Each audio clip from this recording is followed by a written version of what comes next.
abaana abalenzi tulina obaleka waliwo emyaka ebabeera bambi nga baagala kuzuula na kwezuula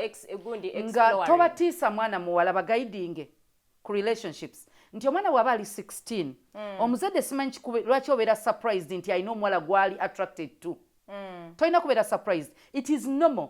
kati olina osooka n'omuleka n'omugayidinga naye alina buildinga confidence ey'okwana ab'emyaka gye obutabatya okufesinga nti needs we ziba weeziri n'omwana singa omukuzi omugamba nti no abaana bawala bonna baba ne needs nga nange maama wo oba mukulu oba muto needs zibaawo era bw'oba ozifulfillinga olina okukola ng'omusajja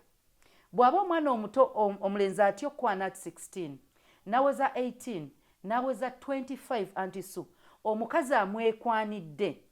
amwanguyira biba sugar mami kubanga bo beetega omuwala omuto agenda tuula wali alinde the one boy agenda amugambeko pavin togenda kwekwanira omukazi omukulu agenda kujjamu business card amuwe ne ssente eza airtime amuwe buli kimu ng'omuwala atudde wali she's working naye nga tasobola akyalina mu konti ndi muto balina kunkwana kati anti subana abaana baffe abalenzi abamu tubayigiriza okwana